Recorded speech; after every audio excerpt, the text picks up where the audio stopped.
Hi there, and welcome to today's episode of A Different Way of Seeing, a podcast where we talk all things disability.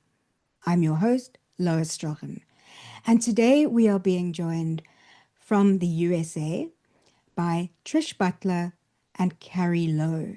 And they're going to be chatting to us about some of their travels and about a book that Cary has just released that is outlining some of the stories of their many, many travels.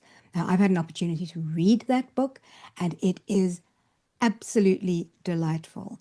And I'm very glad that I had the opportunity to read it. But rather than me talk more about what I enjoyed about the book, Mhm. why don't I let you then meet Cary and Trish and learn about their stories from themselves? So, Trish, Cary, welcome to A Different Way of Seeing. It's great to have you with us. How are you Thank doing you. today?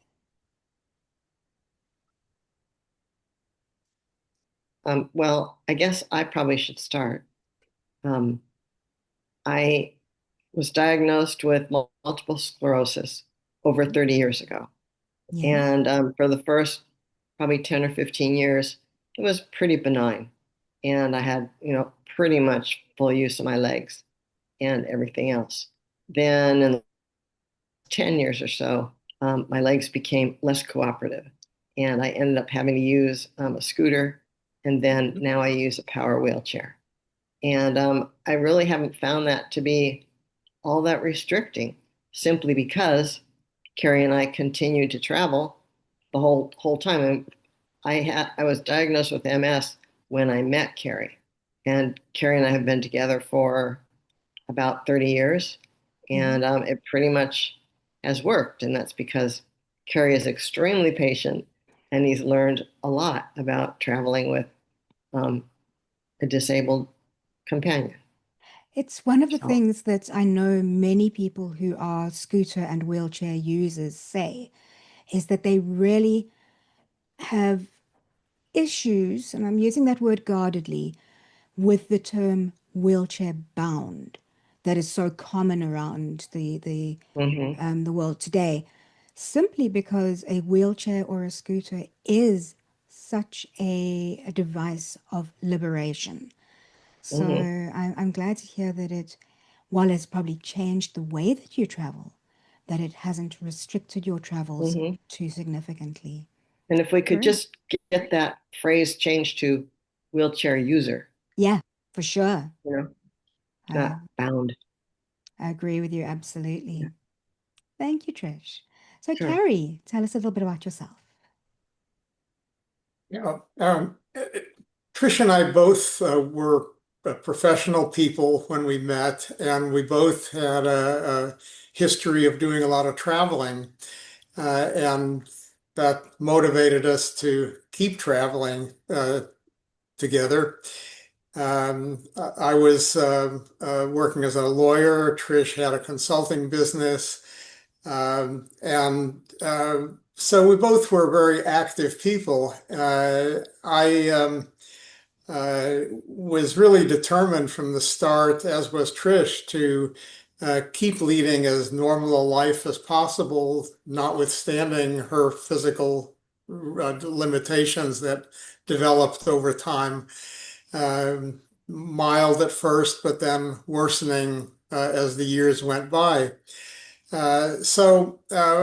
It's been a learning process and an adventure. But over the 25 years that we've been together, we've developed a lot of what I call coping mechanisms and methods to deal progressively better with those restrictions that Trish's MS has imposed. And so we'll talk more about specific instances and examples, but I think just as an introductory comment, I'd say we've aspired to continue to lead as normal lives as possible, uh, which is important for anyone with a disability Yeah. of any sort, and travel, which can be the most challenging aspect of life for people with disabilities because you're out of your normal environment. Uh, Mhm. we've been adamant about trying to maintain as good a travel regimen as we could. And many of the insights and the techniques that you've developed, you've now packaged into a book called On Two Legs and Three Wheels. Tell us about the book. What prompted you to decide to sit down and write it? Sure. I'd been a writer for some time. I had written a previous book that was a political memoir, Mhm. and I've written scores of essays published in different publications. But this book was really more a labor of love. It it started out as some freestanding stories about Trish's and my travels, but then rapidly turned into a full book. And the motivation behind it was twofold. One, I just like telling good stories, but I also, in this instance, wanted to serve as an inspiration for people who, like us, had to deal with any sort of significant disability that would interfere with their traveling, especially if it was something that was already an important part of their life. And I wanted to hold us out as an example to other people with disabilities and their partners and companions as to how feasible it is to keep traveling, to keep experiencing the world and broadening your horizons and interacting with other people and places. And so that's what I'm hoping is and will be the primary effect of the book. Why is travel so important to both of you? Hmm. Let's see. Hmm. Cary, why don't you start? No, no, please, you go ahead. Okay. Is this one of those classic questions where the couple goes, Okay. you know, just give me a bit of time to think. Well, I think, as I said, the reason it's important to me is um, I've traveled my whole life, and Mhm. I think it's important to travel. Um, there are so many people in the United States who have never even been out of their city practically. And we met so many people in our travels who had never left their little village. I mean, like we Mhm. met people in England so frequently, really delightful people. And we asked them about, a famous, cultural site like a few miles away from their village. And this woman said, "Oh no, I've never been there." We said, "Well, is there any place you might want to suggest that we should see?" "Well, no, I've never left my my village Oh, word. ever." And she was like an elderly woman. So, so you run into that. But then you frequently run into people who are just delighted to help you see something or go somewhere, or they'll be aware of, well, you probably will have a hard time at something, because there's only stairs or whatever. So, and as a result of that, I mean, we just haven't found my disability to interfere with our ability to enjoy where we are. I think much Yeah. like you, Trish, when I was about 5 or 6 years old, I said to my parents that when I grew up, I wanted to go everywhere in the world and meet everyone in the world. And despite Uh-huh. becoming blind, that hasn't changed. I Uh-huh. do now am old enough to realize that I might be unrealistic in expecting to do that, but it's not going to stop me from trying. Right, So, right, right, right. Cary, what about you? What does travel mean to you? Yeah, it's uh, broadening your horizons, Mhm. experiencing more of the world and of different kinds of people and places. You know, Hmm. I grew up in Central and Eastern Europe before moving to the United States, and so I was already accustomed to meeting and dealing with people from different cultures. So that was an important thing to me my whole life, because as we were saying earlier, both Trish and I came from families that traveled a lot and exposed us to different people and places from the earliest age. So travel is just a key part of the whole panorama of experiences that I like to have in my life. Hmm. I can't think of any place that we've gone that I was sorry we went to or that I wish we hadn't gone to, because even the ones where we had the greatest difficulty, we still had good experiences of other kinds.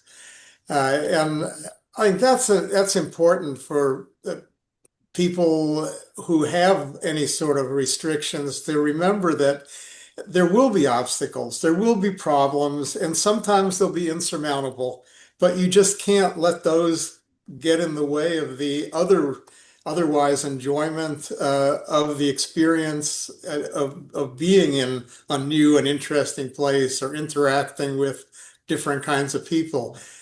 So uh, that's the message that I like to give to people when they say, what's so important about traveling?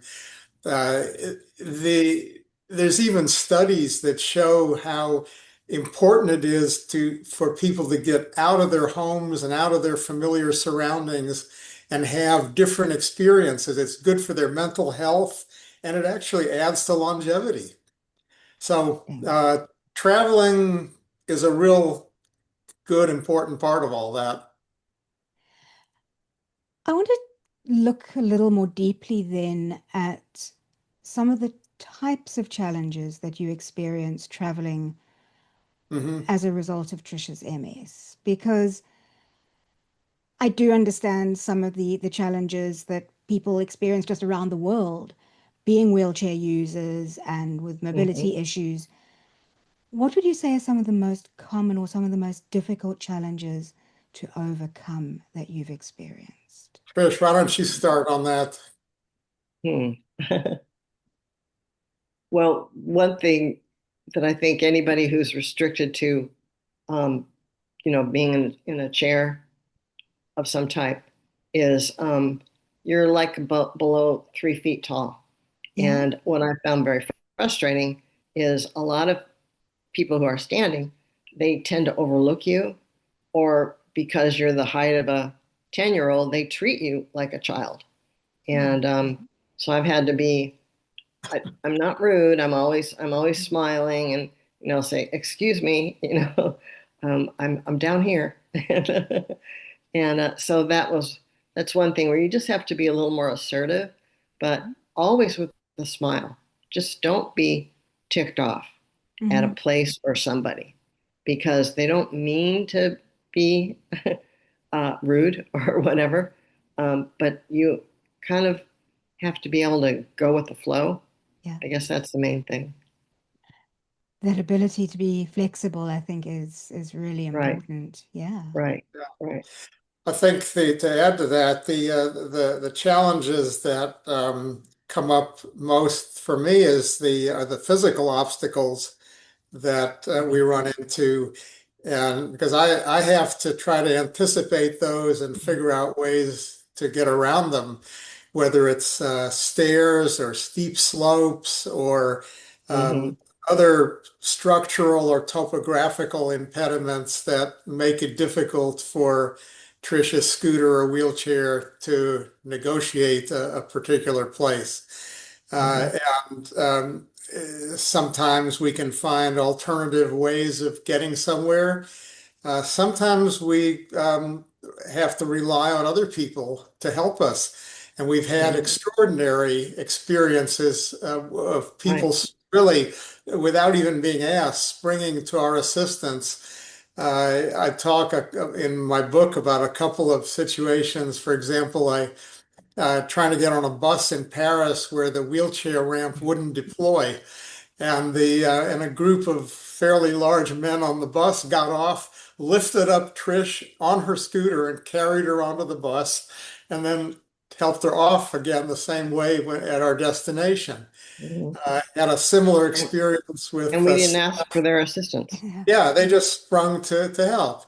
At a restaurant in Ljubljana, Right. Slovenia, uh, a restaurant that had been highly recommended to us turned out to have a few steps going up into it. And as we started to turn around to leave, one of the staff came out and asked if we needed help. And we pointed the stairs and he said, oh, he says, stairs are no problem. Brings out a group of his colleagues, and they did the same thing. Lifted up Trish on her scooter, carried her up the steps into the restaurant, and then later back out. Things like Mhm. that have happened to us quite often, and Mhm. it's always a very affirming experience because it tells you that not only can you travel independently, but when you run into problems, there are usually people who can help you deal with them. Yeah. So, and it can even be more trivial things like a maitre d' in a restaurant being willing to move tables or other customers to help you get to your table when if there's only a narrow space too narrow for a wheelchair to get through or things like that people who aren't disabled and don't have to think about these things, but uh, we do, and we're happy that people are so often willing to help us. Mhm. What about those few occasions where you find that people aren't willing to help? How do you Yeah, manage that? I'll give you a good example. A few years ago, we took a winter trip to Sequoia National Park in California, which is Mhm. in the Sierra Nevada mountains. And this was right during the Christmas, New Year's break. And we had been there before, but in the summertime, and we're a little unprepared for the conditions because what we found was that to get from our hotel room, say, to the lodge where the dining room was, Mm. required traveling uh, pathways that were paved, but that were also icy, and they weren't Oh, very well cleared. So the Thrish's scooter had great difficulty getting traction on them. So even though I could push her, she was sliding all over the place. I, there were transportation trams within the park to get from place to place, but the wheelchair lifts in them didn't always work. So we could be left standing in icy cold outdoors waiting for another tram that hopefully would have a working lift. Uh, in one instance, the pathway going from the parking lot up to the hotel building was blocked by somebody who had parked their car there. There was oh just no. no other path for us to get up there. And I wound up having to push Trish up a steep slope in snow to get onto this path. So this is just an example of the kinds of impediments that you don't expect, especially because we had been to another national park, Yosemite, in the winter, same time of year, where we ran into none of those problems. And so we didn't expect to have those at Sequoia, and yet they came up. But we dealt with them all. I pushed the scooter. I just helped Trish negotiate these obstacles, and we made it work, even though it was a lot more trouble than we had Yeah. anticipated. But how do they make you feel experiencing challenges like that? Mhm. A little disappointed at Yeah. people who could have made things Mm. easier for us, but also kind of proud of ourselves for dealing with them, and Mhm. feeling like, well, if we could deal with this. And let me give you one other example because this is an even better one. When we were in Paris, the charger for Trisha's scooter burned out. There we are, 6,000 miles from home, unable to recharge the scooter, and the battery's dying. What are we going to do? We were just on our second day of a vacation trip with almost 2 weeks ahead of us, first in Paris and then in Provence. So there was no replacement charger available there. We had to have one shipped to us from San Diego, Mhm. which took several days and didn't reach us until we were in Avignon several days Mm. later. So what could we do? Well, Trish stayed on her scooter, of course, and I literally pushed her around Oh my Paris for word. 3 days. But what else could we do? And, so again, it was a good example of you have a unexpected, awful situation, but you deal with it as best you can. You roll with it and just somehow make it work for you, even though it's something you never expected. And but you learn from it, and now we carry an extra charger with us when we travel, so in case we ever run into a similar problem.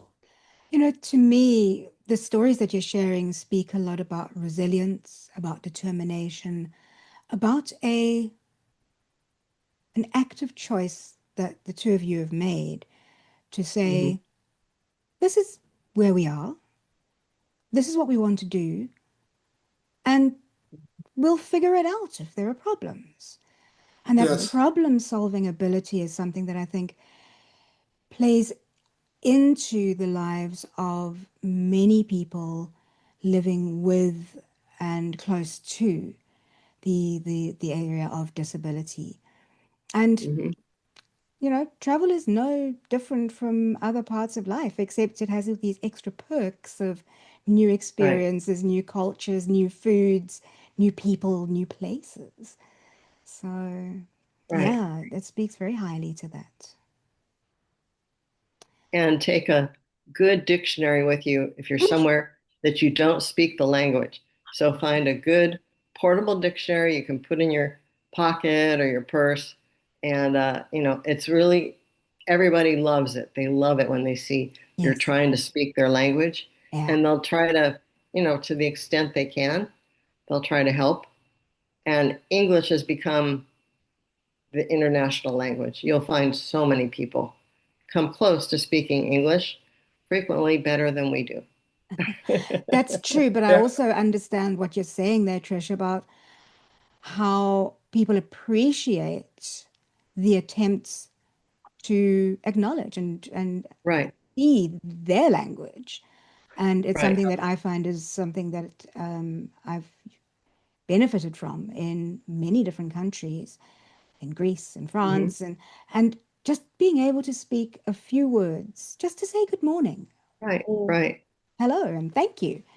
Um, right. Yeah. it's Hmm. very much a reality, and I Right, think right. it's only respectful. Hmm. Funny thing is that we've experienced that, as you say, people appreciate you making the effort to speak their language. Trish is fluent in French. Yeah. I still speak passable German. And yet, when we speak to people in their language, they almost invariably respond in English. Uh, it's as if they don't, they, well, I don't know if they're practicing their English or if they just feel that it'd be easier for us if they speak to us in English, but it Yeah, almost always happens that way. yeah. I agree. I've had the same experience, particularly in France, and maybe I don't know. Um, but trying is still important, and continuing and speaking as much as you Uh-huh. can. I think it's yeah, it's important to try. Hmm. Yeah. So I'd like to move about what advice you would offer as people traveling as much as you have in different circumstances. What kind of advice would you offer to the hospitality and tourism providers that you engage with about how to make their venues more inclusive? Mm-hmm. Mhm. Well, we know from our experience what a lot of the obstacles are that exist right now. And some of them are things that are they're hard to deal with. For example, when we fly, um, the airlines make us wait until everyone else is deplaned. Then they can bring a scooter or wheelchair to the airplane door. And it's a nuisance, especially if we're trying to catch a connecting Yeah. flight. But we understand that it's also not fair to make 200 other people wait while we get off first. And typically they don't have the scooter or wheelchair waiting for us yet anyway. It has to be Mhm. unloaded and brought around. So that's one of those things that we wish there was a way to deal with it, but we're not sure what it might Yeah. be. On the other hand, there are lots of things that, say, hotels could do. Have, first of all, more accessible rooms. Mm-hmm. Make those rooms that they advertise as accessible really accessible, which they aren't always. They are nominally, but they may still have an entrance to the bathroom that's very narrow or at an odd angle or something. They may not have a roll-in shower. There are things that they could do easily Mhm. to make rooms more accessible. There might be pathways that a fully able person could negotiate Yeah. because there are stairs, but what's someone in a wheelchair to do to get, say, to the swimming pool if there are stairs in the way, or even to the dining room? Right. Or what if there's, I mean, we've discovered hotels that say they have accessible rooms, but they're on an upper floor and there's no elevator. So what is it about that room that's accessible? They're very, there's a lot of just misinformation out there, and especially among like hotel reservation agents who often really don't know the facts and will tell you things that they kind of think are true as if they're fact, and you can't rely on that. So we've learned that, and so we always call hotels and talk to Right. somebody more in authority directly Mm. and ask them to say, we see the room on your website, but tell us more about this or that feature of it. Uh, Mhm. Other transportation modes are similar problems where that are more fixable than the airlines. Say in Paris, the metro subway system only has elevators at certain stations. Well, you have to know in advance which ones. Otherwise, you could be stuck on a train and not able to get off where you want to get off. Well, they could add some elevators. I suspect that wouldn't be that difficult a thing to do. Um, Trains, similarly, especially on older train lines, the platforms often don't have a level entry onto the trains, Mm. so you rely on lifts to get you on and off. But it's a big deal to make arrangements to get someone to operate one of those lifts for you. And there's a story in the book about a almost catastrophic train trip that Mm. was from Berlin to Vienna, where every step of the way we ran into problems with people not having made the necessary arrangements, or somehow the right people didn't get the messages or whatever.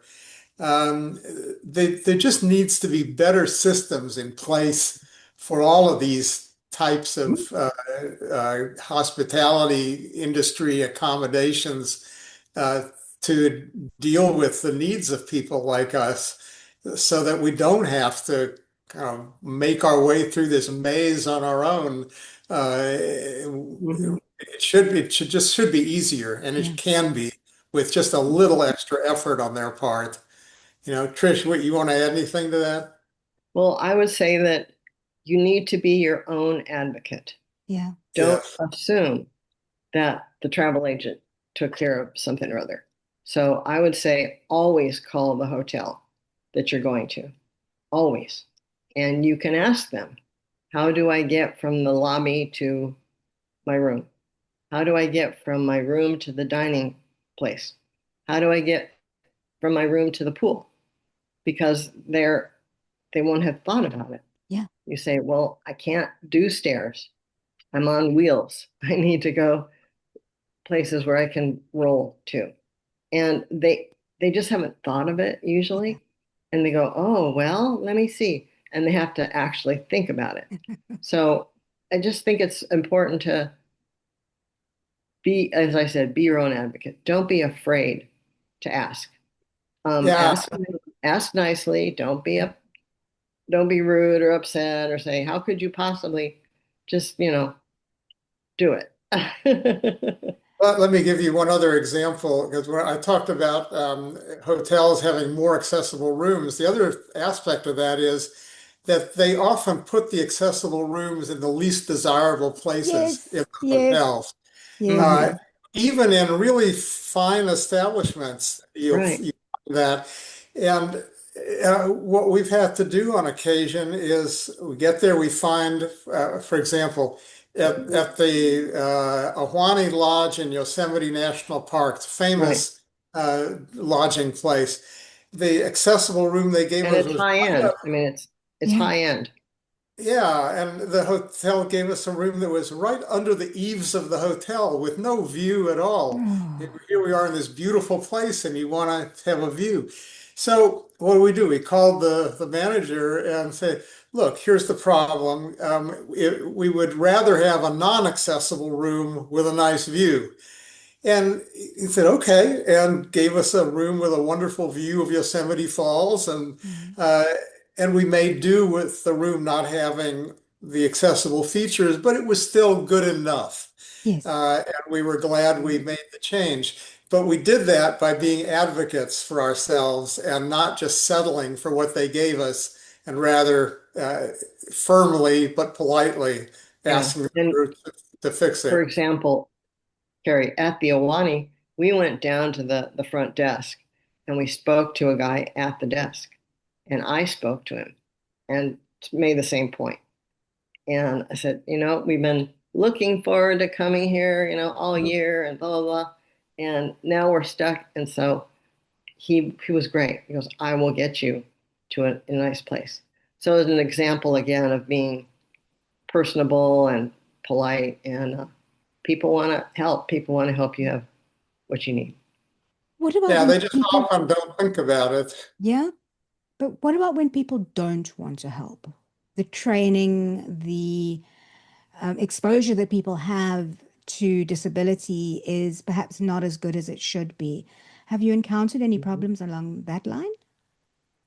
Yeah, the one that comes to mind is we go to a lot of Caribbean islands and Mm, have generally had good experiences. But on the island of Curacao in the southern end of the Caribbean, we found very poor accessibility, especially along the streets where there were no corner ramps or very few curb cuts. And we wound up having to travel right in the street most of the time with very busy traffic. And people were so rude and so oblivious to our situation, honking their horns at us, like, get out of our way. Why are you in the street? And it was really kind of offensive. mhm. But we realized that we were the only people we saw there on a scooter or wheelchair. It was like you could see why people with mobility disabilities wouldn't go out in the street because it was so difficult. And except right around the waterfront where the cruise ships unloaded, there the accommodation was much better because so many cruise ship passengers are on wheelchairs or scooters and they know they need to accommodate them. But that was it. Now, times change, And I noticed recently Hmm. that on Curacao, there now is even a company that rents mobility scooters and wheelchairs and that advocates for disabled people. So they've gotten the message apparently Mm. over time that they need to do better. But what bothered us most was the negative reaction from the drivers going by us and Yeah. treating us so rudely. I can understand that. Even just engaging with rideshare services, there are some people who just Hmm. are unwilling to assist me because I travel with a guide dog. So, Right. and that makes a huge impact on the ease of travel and, Sure. the training that people experience or the exposure that people have is a huge part of that. And there are some countries Uh-huh. that I know of where exposure is maybe not as good as it might be. So it's good to know that Right. things can change and that they can improve. So, Mhm. Cary, going back to your book, one of the other topics that you address the is that of travel for people from the aging community. Now, I know that often in the hospitality industry we hear that people who really are able to engage with travel are people who are perhaps a little bit older, but that also brings across Mhm. certain consequences, certain implications. Mhm. Why was this a topic that you decided to address in the book? And yeah, tell us about your thoughts around this. Sure. Well, both Trish and I, are in our 70s, so we are aging. So completely apart from Trish's disability, we're conscious of uh, the restrictions that simply aging will begin to impose on most people. Thankfully, I'm still in pretty good health, and other than her MS, Trish is also in reasonably good health. But we see a lot of people we know at home, who are our age or older, who have many more other health issues. And these manifest themselves through things like just being very slow walkers, or being reliant on a cane or walker simply because their legs don't work as well anymore Mm, with age. People whose eyesight is fading, people who are just physically weaker and need assistance in, say, getting up from a chair or getting onto a bus or into a car. And these are all conditions that are not so different from those faced by somebody with mobility issues. mm, So most of the things that Trish and I deal with are quite similar to the ones that somebody who's just simply aging will have to deal with. So the same, or largely the same lessons apply.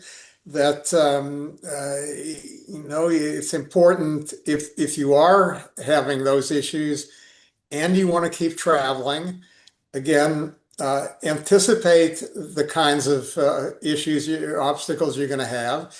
It's best to have a traveling companion, whether it's a spouse or a friend, somebody that's maybe a little more physically able to help you when you do run into these problems. Maybe to give you that little boost to get onto a bus or mm, to help pull you up from a chair or uh, just to point out little obstacles along the way if your eyesight is fading.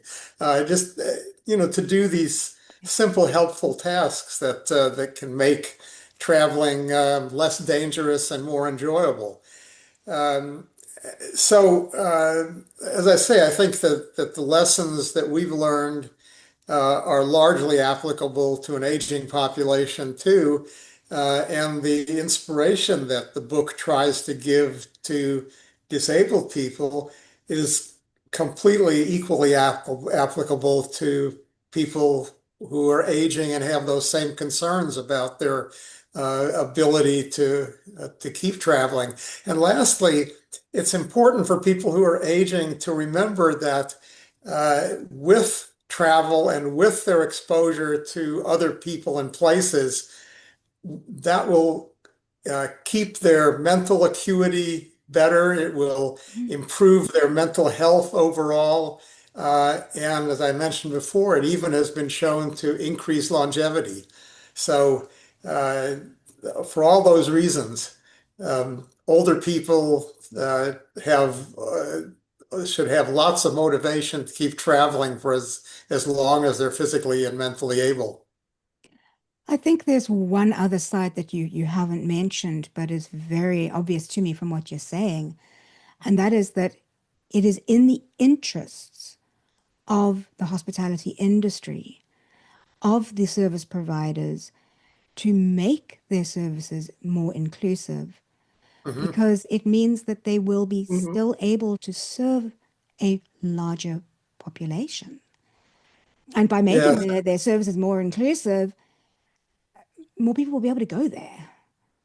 No, you're absolutely right. And Mhm. I mentioned in the foreword to my book that, at least in the United States, and this is probably roughly the same in most countries, the many millions of people who have some form of physical disability, uh, as well as the much larger number of people who are simply aging. And this is a huge audience, a huge uh, uh, a group of people who are potential customers for the hospitality industry. And Mhm. many or most of whom probably have been travelers at some points in their life, maybe continually. And it's so important for the industry to make it possible for these people to keep traveling, or even to induce them to Yeah. travel, even if they weren't before. So yeah, you make an excellent point that it's even out of sheer self-interest, Mm. it would behoove the industry to be more Mhm. attentive to the needs of aging and disabled potential travelers. I wish I could remember the figures, but a few years ago I saw a report of the actual value in US dollars of the accessible travel market or the inclusive travel market. And Hmm. it was a truly staggering figure. I don't remember whether it was just billions or bigger than that, but I remember sitting there thinking, how can people not see the value of Right. making their services inclusive? Hmm. Yeah, Yeah. I think to some extent it's inertia, that it Mhm. requires learning new things and making new efforts that weren't being pursued before. Mm. Uh, in some cases, it requires a lot of effort because depending on where you are in the world, buildings may be much older and harder to retrofit.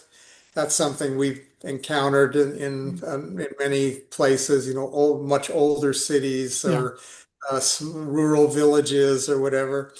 But at the same time, we've also seen how even those places, when they make an effort, can improve conditions so much more Mhm. than they probably thought they could. And certainly it makes a big difference to the traveling public that benefits from those changes. So uh, I guess my message to the industry would be it's not as hard as you think it is, and it's really worth the effort because it pays off for you and for your clientele.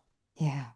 Talking about older, more established cities, Trish, how do you find traveling through areas that are cobbled? Is it as hard for you as other wheelchair users claim? I hate it. I absolutely hate it. It's quite a physical workout, isn't it? It is, and you bounce. I mean, the bouncing that, Yeah. I can deal with kind of the maneuvering, but bouncing around is just miserable. So we'll do whatever we can to find an edge or something that's not cobbled or, but sometimes it's unavoidable and you can do Yeah. it, but it's just uncomfortable. Yes, and it can be physically demanding on you as well. Right. I mean, how do you maneuver with a cobblestone I street? dislike them. I usually lift my white cane, hold onto my husband's arm, and just put my head down and go for it. Yeah. There Right, really exactly. sometimes there's no way other than through it. Right, exactly. So I want to ask each of you. I know, Cary, you've said there's no place that you've been to that you wouldn't, that you have not enjoyed in some way. But what are some of your favorite places that you've traveled to? Just two from each of you. I'm sorry, I didn't quite understand your question. Your Your favorite places. favorite travel places? Your two Favorite. top, Oh, yeah. yeah. Well, I think, and I'll be interested to see if Trish agrees with me on this. I think the favorite trip for me was Alaska. Um, we took a 2 week trip that began as just a plan to take a cruise from Anchorage, or rather Seward, down the coast of Alaska and British Columbia to Vancouver, Mhm. and see scenery, wildlife, and I have glaciers and so on. Then we discovered that the cruise line offered an inland tour as well, and that excited us. So we signed up for that. And what that consisted of was riding a train first from Anchorage north to Denali National Park, uh, and overnighting there, and then taking the train on to Fairbanks, which is right in the middle of the state. But that's where the train line ends. There we got on a bus and rode for 2 days on a dirt highway from there all the way to the north coast on the Arctic Ocean, crossing the Arctic Circle, and just had a spectacular experience of seeing Hmm. scenery and wildlife that we never could have experienced anywhere else. Going over a high mountain pass, seeing Mhm. huge herds of caribou, um, grizzly bear, wolves, Mhm. uh, musk oxen, all kinds of animals that one would never see where we live. And what topped it off, I'll let Trish tell you what happened at the hotel we stayed at. Not exactly a hotel, more a cluster of mobile homes sitting on the permafrost. Oh yeah. Anyway, there was a really nice finale to our visit Right. there. But overall, that was, I think, one of our maybe our best trip, not only because of what we saw and did, but how accessible things turned out to be, to our pleasant surprise. Uh, Hmm.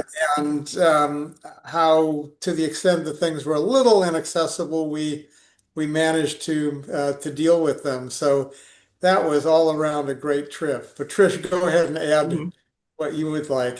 Yeah, I'm very What are you curious. thinking about the Denali trip? Yeah. Well, what I thought you might want to add is what happened at the hotel up at Dead Horse when Uh, what they gave you. well, they gave us a ridiculous room that we couldn't get to, right? And Yeah, it was it the was very, accommodations were very Spartan. But what I was right. referring to was when we were about to leave the hotel at the end of our stay, you remember the manager took us into his office along with a few other people, and they gave Hmm. Trish a Oh certificate yeah. that They read, gave me a certificate and I was the first scooter to the Arctic Ocean. That And is fantastic. yeah, Congratulations. yeah. Oh, nice to have it recognized. It was funny, but Yeah. they, again, that's an example of people are delighted Hmm. to meet someone who's like a real person, Yeah. who's interested in visiting their part of the world and Yeah. making an effort, and they'll make an effort to help you. For And sure. in all the places in the world where people have, a really bad taste in their mouth about Paris, we found Paris to be fabulous, a Yep. great place to visit. Us as Yeah, well. Yeah. I'd agree Yeah. with that. And Trish, yeah. what kind of places are your favorite destinations? What is your ideal trip? Hmm. It's hard to pick, isn't it? Yeah. I would probably say Paris. Yeah. I'd go back to Paris anytime. And because it's different every time you go. Hmm. And so that's pretty fun.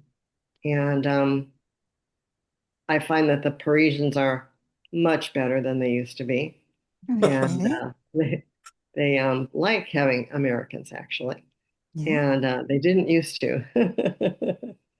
I went to my junior year in college at the University of Bordeaux, and that was in ancient history. And Mhm. Americans were like, what? We haven't seen you since 1945 or whatever. Ooh. And Yeah. they just couldn't they just couldn't deal.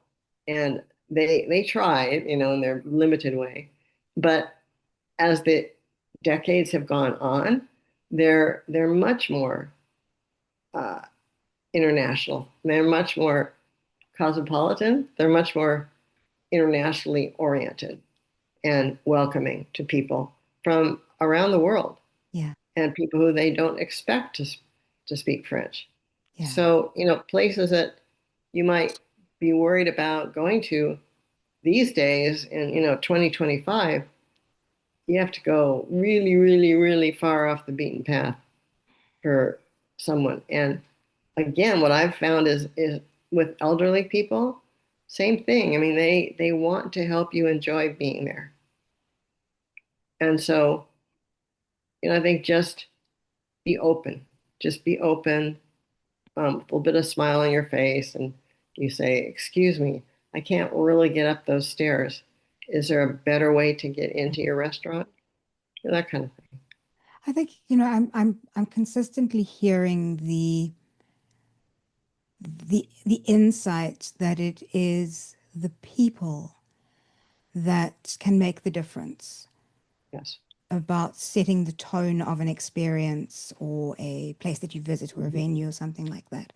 And that's a Hmm. really lovely kind of sentiment to know Hmm.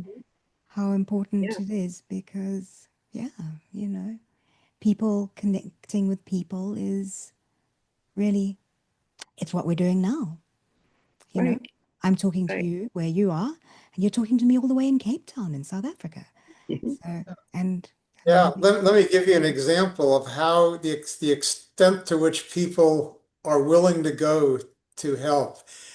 I mentioned before that we like to go to Caribbean islands, partly Mhm. because I scuba dive and so I like to go to those kind of destinations. We were on the island of Grand Cayman, and uh, Trish had scuba dived once before with a guide on another trip. But by the time we were on Grand Cayman, she was already a little weaker. But the scuba people there that I was diving with, they said there's a place that they could take her to that she would remember the rest of her life.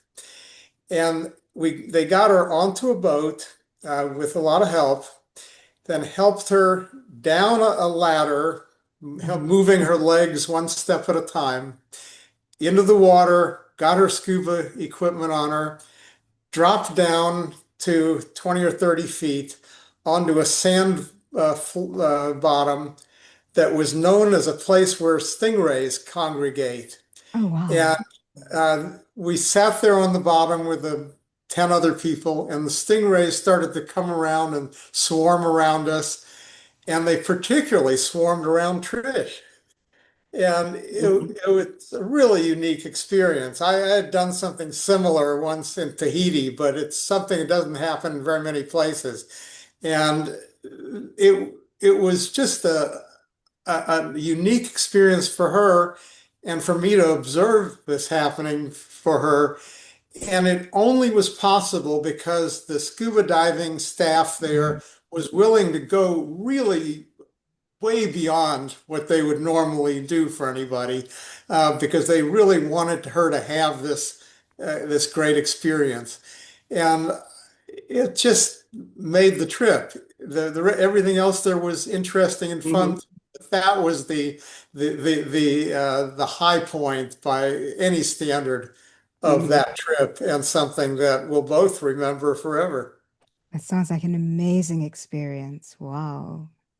Well, and also the guide, the dive master said that they'd seen that before, Hmm. that the stingrays, they almost gravitate to someone who's less abled or whatever, and it could be an elderly person or Yeah. like I was. They just seem to know that, and they're very gentle about it. I mean, they come up to you and they would like brush up against me, and their bellies are like velvet, Oh, and you're like wow. looking at this barb at the end of their tail, you know. And they just, it was not a problem. It was great. Oh, that sounds extraordinary. How wonderful for you. Hmm. So, Carrie, if people would like to get hold of a copy of your book on two legs and three wheels, how can they get hold of it? Yes, the book is available on Amazon. It has a page there. It's also available directly from the publisher, called Black Rose. Um, and any bookstore can order it. You may find it on the shelf in some, but these days, any bookstore can order books and have them in hardly any time at all. So it's widely available. And hopefully, people who have watched, listened to this podcast, will be motivated to check it out. But we're we're very excited about doing these kind of interviews and discussions, and want to share our experience with a much Hmm. wider audience. So we appreciate the opportunity to talk with you about it. If I may, I'd like to add just one thing that we didn't cover in our Yeah. discussion, and that is that when we tell people about our travels, um, we often have people say, well, don't you, they say to me, don't you feel a little restricted by having to just help Trish all the time? Is it really a vacation trip for you? And I say, most of the things that I do with her, I want to do anyway. Hmm. The other aspect of it is that there are lots of things that I can do on my own. So I mentioned before that scuba diving is something I enjoy. Well, when we go to a Caribbean island or Hawaii or wherever, um, I may go off diving in the morning, but while I'm gone, if Trish wants to, she can sleep late, she can uh, have a leisurely breakfast, she can read. There's no shortage of things for her to do on her I can own. go to the pool and Yeah. Yeah. Yeah, and then I'll be back by midday, and then we can go spend the afternoon doing something together. Uh, Smaller things, if you're walking about a city and you would like to get up to some viewpoint, well, maybe there's stairs to get up there and Trish can't go there. Fine, she can go into a shop or a bookstore, do something else for a little while I go up and to this viewpoint, and then take pictures, which I can share with her. Hmm. So it's a matter of being flexible on both of our parts. And I think that's something that frankly pertains to any couples that travel together. You don't have to do everything together. That you should plan on finding activities and things to do that you can do separately that add to both of your enjoyments of your travel. And I find it's the same traveling with my husband. There are some things that he does that I'm not all that interested in doing. And we arrange things in such a way that he takes part in those activities when I get a little bit tireder and I just need to rest. Or if there's Mhm. something, that I can do that he's not as interested in, we find a way to do that. So, Mhm. Right. and it is. It is the same for any couple. It should be the way people travel. There's no concept of being tied to another person 24 hours a day, unless that is how that particular couple sees it. In which case, I would have Right. to question the authenticity of their relationship, I suspect. Because clearly you don't, and clearly we don't as either as a couple. So, yeah. Thank you so much for sharing all that you have. I loved reading the book. I will definitely endorse it. And I think it's an absolutely delightful read. Lovely to hear about the variety of your travels, some of the experiences, some of the countries, some that I've been to, and some that I haven't, both of which I found interesting. But I want to just ask one final question, and that's this. What is the one final message that you would like to leave with our audience tonight? Trish? Well, I think even if you're not an extrovert, but you should kind of be proud of yourself in your adventure.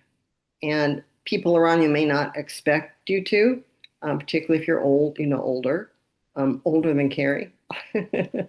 And but people usually appreciate seeing someone like you or us, um, you know, out and about and enjoying their country or their location. And even like in airports and stuff, they want to assist you or accommodate you. I don't, and like I said, don't be afraid to ask for assistance. Well said. Cary? Yeah, I think the even larger message is be confident in your ability to get out there and continue traveling, regardless of your age and your disability. Uh, Recognize that there may be things you simply can't do. Maybe you can't bicycle through Provence or something. You can't climb Mount Everest, but you can do a lot of things. You can lead a very full, satisfying travel life and experience extraordinary people and places. And it just requires, as I say, self-confidence, but also flexibility, a willingness uh, to go with things that change or get in the way, um, a willingness to make the effort to be an advocate for yourself and your needs when Mhm. you're in a different environment away from home. And as Trish says, to not be afraid to ask for help if it isn't already forthcoming. Um, we've found all of those things to be essential attributes for our travel experience. And again, Mhm. conveying that has been a really major aspect of why I wrote this book of On Two Legs and Three Wheels, and why I hope that people will read it and be inspired by it. Well, thank you both. And on that note, I think that's a great way to call the conversation to a close.